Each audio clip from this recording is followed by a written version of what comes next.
and he and Sam were basically off on an island, and then there were all the other more contemporary, in quote, bang squeak kind of composers that were very envious of their success.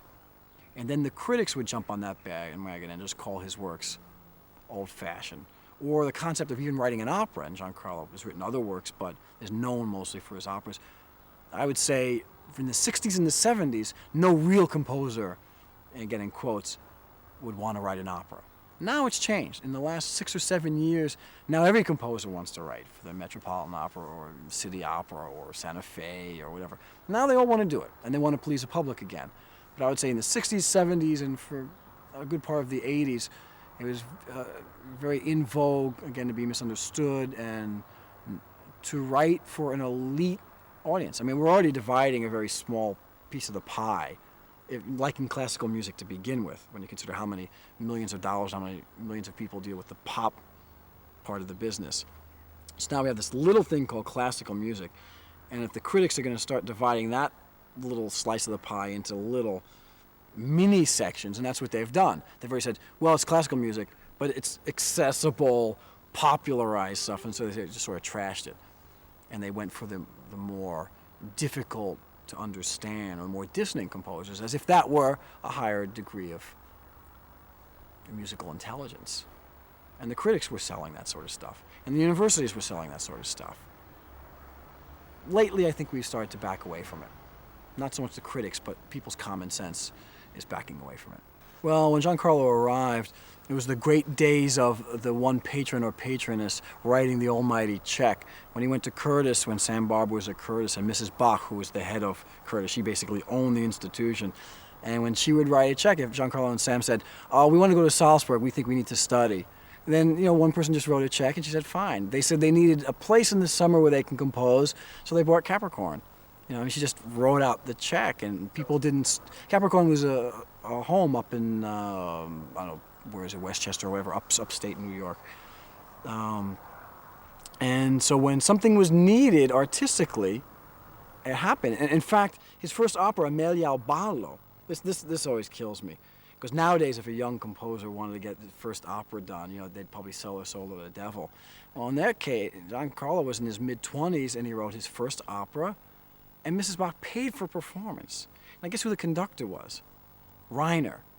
Guess where it was performed? The Academy of Music in Philadelphia, with the Curtis Orchestra. So she just paid for the rehearsals, paid for Reiner, the best singers they can buy, and a performance at the Academy of Music, which is one of the best opera houses in the country. And she just paid for that. And of course that was a success, and then went on a year or two later to be done at La Scala. But how many 20-year-old or 20-some-odd-year-old composers who had never written an opera would get that kind of treatment? That would be unheard of now. So, Gian Carlo describes to me many times the pre-World War II artistic life in the United States, where there were great patrons where they believed in an organization, and they would hire a general director and let them be artistic, as we know Koussevitzky did with the Boston Symphony.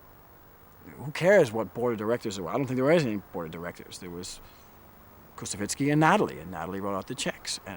But they commissioned Bartók Concerto for Orchestra and Stravinsky Symphony of Psalms, and all these things happen when there's one person with a great artistic vision.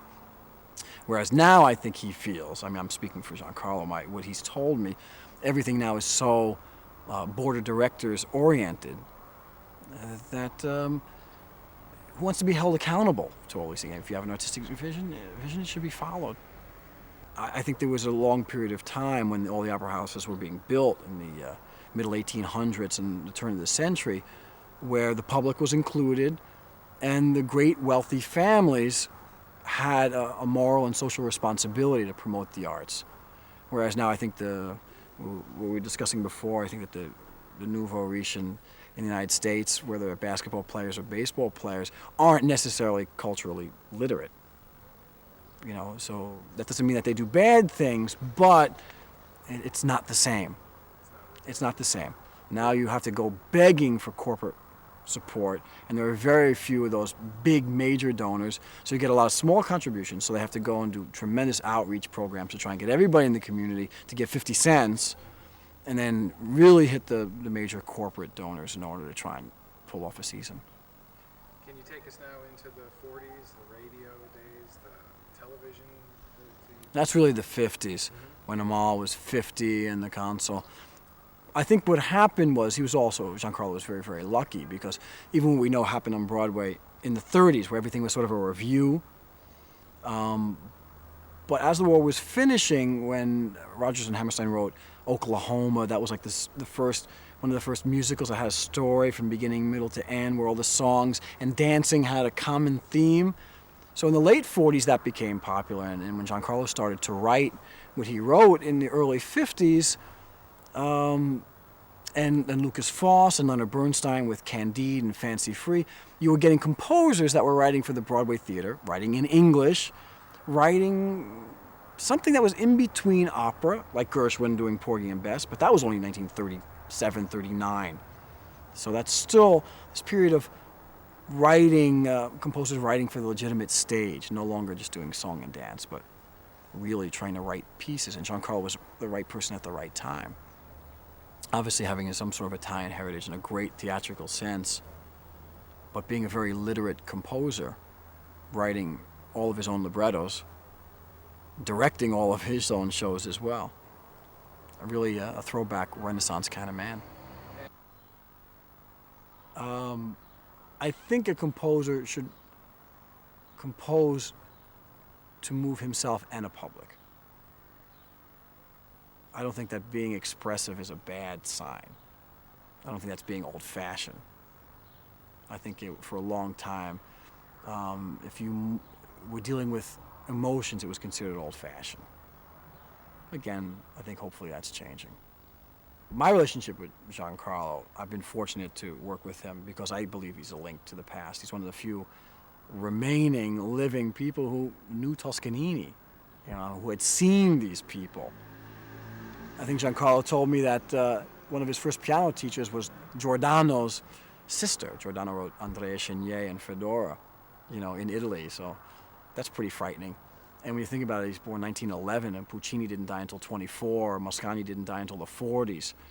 So there clearly is, just time-wise, a link with the pre-World War II musical life, cultural life, point of view, of which there are precious few. Giancarlo always throws in something theatrical that you wouldn't expect. There's always some child or something a little off the beaten path in his operas that makes it very identifiable. Like we were laughing before, this is my box, this is my... I mean, who else would come up with this is my box? I never travel without my box. I mean, how can you forget it?